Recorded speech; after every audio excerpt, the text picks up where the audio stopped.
ದಕ್ಷಿಣ ಕನ್ನಡ ಜಿಲ್ಲೆಯ ಸುಳ್ಯದ ಬೆಳ್ಳಾರೆಯಲ್ಲಿ ಮುಸ್ಲಿಂ ಯುವಕನ ಮೇಲೆ ನಡೆದ ಮಾರಣಾಂತಿಕ ದಾಳಿ ಸಂಬಂಧ 8 ಮಂದಿ ಆರೋಪಿಗಳನ್ನು ಬೆಳ್ಳಾರೆ ಪೊಲೀಸರು ಬಂಧಿಸಿದ್ದಾರೆ. ಬೆಳ್ಳಾರೆ ಠಾಣಾ ವ್ಯಾಪ್ತಿಯಲ್ಲಿ ಮಂಗಳವಾರ ರಾತ್ರಿ ಈ ಘಟನೆ ನಡೆದಿದ್ದು, ಘಟನೆ ನಡೆದ 24 ಗಂಟೆಗಳಲ್ಲಿ ಎಲ್ಲ ಆರೋಪಿಗಳನ್ನು ಪೊಲೀಸರು ಬಂಧಿಸಲು ಯಶಸ್ವಿಯಾಗಿದ್ದಾರೆ. ಅಭಿಲಾಷ್, ಸುನೀಲ್, ಸುಧೀರ್, ಶಿವ, ರಂಜಿತ್, ಸದಾಶಿವ, ಜಿಮ್, ರಂಜಿತ್, ಭಾಸ್ಕರ ಬಂಧಿತ ಆರೋಪಿಗಳಾಗಿದ್ದು, ಎಲ್ಲರೂ ಸ್ಥಳೀಯ ನಿವಾಸಿಗಳಾಗಿದ್ದಾರೆ. ಇವರ ವಿರುದ್ಧ ಕಲಂ 143, 147, 323, 324, 307 ಜೊತೆಗೆ 149 ಐಪಿಸಿ ಸೆಕ್ಷನ್ ನಡಿ ಪ್ರಕರಣ ದಾಖಲು ಮಾಡಲಾಗಿದೆ ಅಂತ ಪೊಲೀಸರು ತಿಳಿಸಿದ್ದಾರೆ. ಜುಲೈ 19ರಂದು ರಾತ್ರಿ 11 ಗಂಟೆ ಸುಮಾರಿಗೆ ಬೆಳ್ಳಾರಿಯ ಕಳಂಜ ಗ್ರಾಮದ ವಿಷ್ಣು ನಗರ ಎಂಬಲ್ಲಿ ಈ ಘಟನೆ ನಡೆದಿತ್ತು.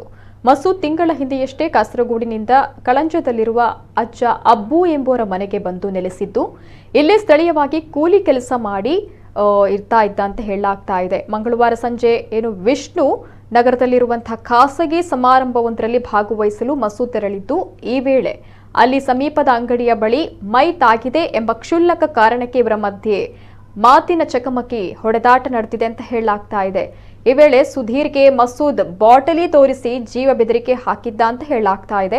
ಇದೇ ವಿಚಾರವಾಗಿ ರಾತ್ರಿ 10:30 ಸುಮಾರಿಗೆ ಆರೋಪಿಗಳಾದ ಸುನಿಲ್ ಹಾಗೂ ಅಭಿಲಾಷ್ ಎಂಬುವರು ದೂರುದಾರ ಇಬ್ರಾಹಿಂ ಶಾನಿಫ್ರನ್ನ ಸಂಪರ್ಕಿಸಿ ಸುಧೀರ್ ಮೇಲೆ ಮಸೂದ್ ಹಲ್ಲೆ ನಡೆಸಿದ್ದಾನೆ, ಇದನ್ನ ರಾಜಿ ಮಾತುಕತೆ ಮೂಲಕ ಮುಗಿಸೋಣ, ಅದಕ್ಕಾಗಿ ಮಸೂದ್ನನ್ನ ವಿಷ್ಣು ನಗರಕ್ಕೆ ಕರೆದುಕೊಂಡು ಬರುವಂತೆ ಸೂಚಿಸಿದ್ದಾರೆ.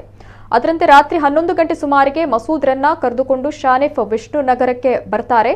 ಈ ವೇಳೆ 8 ಮಂದಿ ಆರೋಪಿಗಳು ಏಕಾಏಕಿ ಮಸೂದ್ ಮೇಲೆ ಹಲ್ಲೆಯನ್ನು ನಡೆಸಿದ್ದಾರೆ. ಈ ವೇಳೆ ಆರೋಪಿ ಅಭಿಲಾಷ್ ಸೋಡಾ ಬಾಟಲಿಯಿಂದ ಮಸೂದ್ರ ತಲೆಗೆ ಬಲವಾಗಿ ಹೊಡೆದಿದ್ದಾನೆ ಅಂತ ದೂರಿನಲ್ಲಿ ಉಲ್ಲೇಖಿಸಲಾಗಿದೆ.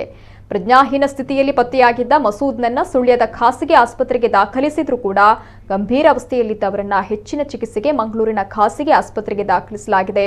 ಸದ್ಯ ಅವರು ತೀವ್ರ ನಿಗಾ ಘಟಕದಲ್ಲಿ ಚಿಕಿತ್ಸೆಯನ್ನ ಪಡಿತಾ ಇದ್ದಾರೆ ಅಂತ ತಿಳಿದು ಬಂದಿದೆ.